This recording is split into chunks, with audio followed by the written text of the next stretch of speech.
The vast emptiness of space stretched out like an infinite canvas, dotted with the remnants of a civilization that had long since vanished. The research vessel Horizon drifted silently, its sensors probing the debris field that seemed to whisper stories of an epic struggle. Krell, the lead xenoarchaeologist, leaned forward with trembling appendages. The holographic display flickered to life, revealing fragments of a spacecraft unlike anything their species had ever encountered. Metallic hull pieces, twisted and scarred, told a tale of incredible resilience and devastating conflict. Activate primary scan sequence, Krell instructed the ship's AI, their voice a mixture of excitement and apprehension. The alien research team had spent decades exploring the outer rim of known space, but nothing could have prepared them for this discovery. The first thing that struck them was the sheer scale. These were not mere fragments, but the remnants of what appeared to be an entire fleet. Each piece of debris seemed to pulse with an echo of past determination, a quality the researchers found both fascinating and deeply unsettling. Historical records from their own civilization suggested that no single species could have survived such extensive damage. Yet here was evidence that challenged everything they knew about interstellar warfare and survival. The hulls bore marks of multiple impact points, each telling a story of incredible resistance. Zara, the team's visual reconstruction specialist, began piecing together the ship's original form. Her specialized equipment mapped out the intricate details, revealing a design that was simultaneously brutal and elegant. Unlike the sleek, mathematically perfect vessels of their own people, these human ships looked like they were built with something more, something the aliens couldn't quite comprehend. "Look at the structural integrity," Zara murmured, her translation device converting her clicks and chirps into standard communication. These ships were designed to withstand conditions that would have obliterated any known vessel in our database. The most intriguing aspect was the complete lack of escape pods or standard evacuation systems. Every piece of wreckage suggested the crews fought until the very last moment. It wasn't just technology they were discovering, it was a testament to an unknown civilization's spirit. Krell adjusted the scanning parameters, hoping to extract more information. Suddenly, a data fragment emerged, a partially corrupted communication log. The translation algorithms worked frantically, piecing together fragmented words and partial transmissions. "Hold the line, not letting them through, for humanity." The words were simple, yet they carried a weight that sent a collective shiver through the research team. These were not just the last words of a dying crew, they were a declaration, a promise made in the face of total annihilation. The debris field told a story of sacrifice. Each twisted piece of metal seemed to whisper of courage, of a species that refused to surrender even when all hope seemed lost. The humans, whoever they were, had fought with a ferocity that defied logical explanation. "We need to understand," Krell declared, their voice resonating with a newfound respect. Whatever happened here, these beings were not just fighting a war. They were protecting something far more important than their own survival. As the horizon's lights reflected off the metallic graveyard, the alien researchers realized they were witnessing something extraordinary. This was more than a historical discovery, this was a window into the heart of an unknown civilization that had faced extinction and met it with unwavering resolve.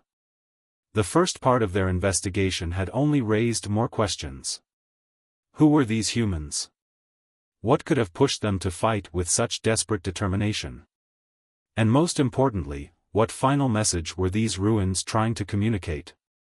Little did they know, the story of this human fleet was about to unfold in ways they could never have imagined. The next rotation brought an unprecedented breakthrough that would challenge everything the research team thought they knew about the mysterious human fleet. As the Horizon's advanced scanning systems continued to methodically process the debris field, a hidden compartment deep within a fragmented section of hull suddenly flickered with unexpected energy. "Quantum signature detected," announced the ship's AI, its synthesized voice betraying a hint of confusion. "Data module, partially intact." Krell's breathing quickened, a rare display of emotion for their typically reserved species. The data module represented more than just another piece of wreckage. It was a potential key to understanding the civilization that had left behind this haunting memorial of destruction. The extraction process was delicate. Specialized molecular separators carefully isolated the module, protecting it from further degradation. Hours passed as the team worked with surgical precision, their multiple limbs moving in a synchronized dance of technological expertise. When the module was finally stabilized, an unexpected phenomenon occurred. Instead of the typical data streams they anticipated, the device began projecting a series of visual recordings, fragmented memories captured in a format both alien and strangely familiar. The first image was startling in its simplicity, a blue-green planet suspended in darkness, swirling with clouds and vast oceanic expanses. But this was no ordinary planetary scan. Something about the image felt alive. Vibrant. As if the planet itself was breathing. Earth, whispered a translation subroutine, the word seeming to carry weight beyond its simple pronunciation. Subsequent fragments revealed glimpses of human civilization. Not the technological marvels the research team expected, but something far more complex. Cities nestled between mountains and oceans. Agricultural landscapes stretching across continents. Structures that seemed to grow organically from the landscape rather than being imposed upon it. What truly captivated the alien researchers was the diversity. Humans, it seemed, were not a uniform species. They appeared in various shades, sizes, and configurations, each image telling a story of adaptation and survival. Children playing in snow-covered landscapes. Communities working together in sprawling agricultural networks. Groups collaborating on massive technological projects. They weren't just a species, Zara observed, her analytical mind working overtime. They were an ecosystem. A living, breathing collective. The data module continued its cryptic narrative. Glimpses of conflict appeared, not just warfare, but struggle against environmental challenges. Humans battling extreme weather, reconstructing cities after natural disasters, protecting fragile ecosystems. Each image revealed a species defined not by their technological prowess, but by an seemingly inexhaustible capacity for resilience. One particular sequence caught Krell's attention. A group of humans in protective gear were working to seal a massive environmental breach. Their movements were coordinated, their expressions a mixture of determination and collective purpose. They weren't just saving themselves, they were protecting something larger than their individual existence. Look at their communication, Zara noted, analyzing the subtle interactions. No verbal commands needed. They anticipate each other's movements. Almost like a unified organic network. The most intriguing aspect was the emotional complexity captured in these fragments. Humans displayed an extraordinary range of expressions, joy, sorrow, anger, compassion, often within moments of each other. It was as if their emotional landscape was as diverse and dynamic as their physical environments. Suddenly, the projection shifted. The peaceful scenes were interrupted by images of massive spacecraft, the very vessels now scattered around the horizon. But these weren't just machines. They felt like extensions of something deeper. Living structures built not just with metal and technology, but with an essence that defied traditional understanding. They didn't just build ships, Krell realized. They created living monuments to their collective survival. As the data module's energy began to fade, one final image emerged. A diverse group of humans standing together, their hands interconnected, facing an unseen horizon. No words were needed. The image spoke of unity, of a species that understood its strength lay not in individual superiority, but in collective resilience. The research vessel Horizon hung motionless, its crew trapped between scientific protocol and an overwhelming sense of curiosity. The data module's final projection continued to haunt them, that image of humans standing together, facing an unknown future with unbreakable unity. Deep within the ship's analysis chamber, something unexpected began to happen. The recovered fragments of the human fleet weren't just passive remnants, they seemed to be responding. Microscopic energy signatures flickered intermittently, creating patterns that defied conventional scientific understanding. Quantum entanglement detected, the ship's AI reported, its tone shifting from analytical to something remarkably close to confusion. Multiple data streams emerging from seemingly inert material. Zara's specialized scanning equipment began to pick up increasingly complex signals. What appeared to be random metallic debris was slowly revealing an intricate network of information, like a dormant neural system waiting to be awakened. The breakthrough came unexpectedly. As the research team adjusted their scanning parameters, a series of encrypted data streams began to unravel. They weren't just communication logs or technical specifications. These were fragments of something far more profound: personal records, emotional archives, and collective memories embedded within the very structure of the ship's remains. One particular fragment caught Krell's attention. It was a recording, not of battle or technical achievement, but of something far more nuanced. A group gathering, seemingly ordinary, yet pulsing with an extraordinary sense of purpose. The translation algorithms worked frantically, piecing together fragmented audio and visual cues. The scene appeared to be some form of communal preparation. Humans from different backgrounds, varying in age, appearance, and apparent specialties, were working together on what seemed to be a massive collaborative project. Survival isn't about individual strength, one voice translated, its tone carrying a depth of wisdom that transcended technological communication. It's about how we support each other when everything seems impossible. The scene shifted. The same group was now preparing what looked like massive transport vessels. But these weren't just ships, they were living ecosystems. Compact agricultural zones, renewable energy systems, and complex life support mechanisms were integrated so seamlessly that the boundary between technology and living organism became blurred. They weren't just building transportation, Zara observed, her multiple sensory appendages trembling with excitement. They were creating entire worlds capable of survival. The most remarkable aspect was the collaborative process. No single individual seemed to be in complete control. Instead, decisions emerged through a complex dance of collective input. Disagreements were addressed through dialogue, with each member contributing unique perspectives. Another fragment revealed the true nature of their mission. These weren't military vessels preparing for conquest. They were survival missions, carefully planned exodus attempts to preserve their species and their collective knowledge. "We carry more than ourselves," another translated voice explained. "We carry the potential of everything we've learned.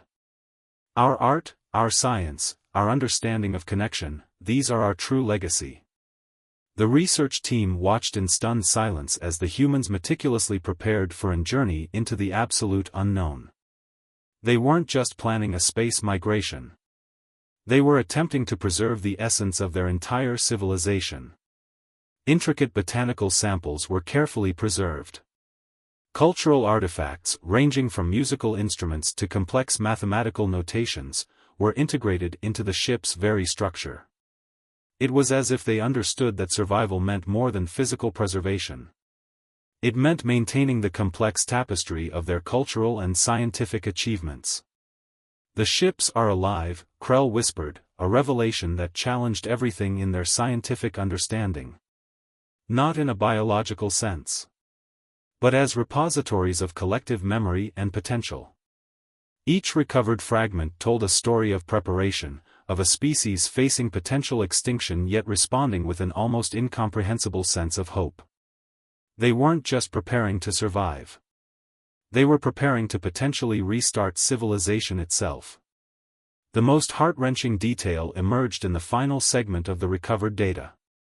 A series of personal messages, not official communications, but individual recordings meant for unknown future recipients. Messages of hope, of explanation, of profound love for a civilization they might never see again. "If someone finds this," one message translated, "know that we didn't give up. We adapted. We found another way. As the research team absorbed these revelations, the debris field around them began to feel less like a graveyard and more like a complex, living archive. The human fleet was more than a technological marvel. It was a testament to the power of collective resilience, of hope in the face of absolute uncertainty. "We are witnessing something unprecedented," Krell declared, their voice resonating with a mixture of scientific excitement and profound respect. "This isn't just a historical discovery. This is a message, a beacon of possibility that transcends species, technology, and time itself." The discovery was about to take an unexpected turn that would challenge everything the research team understood about communication, survival, and the very nature of intelligence. As the research vessel Horizon continued its meticulous analysis, a subtle vibration began to emanate from the recovered fragments. It wasn't mechanical. It wasn't random. It was something else entirely, a rhythmic pulse that seemed to carry an almost musical quality.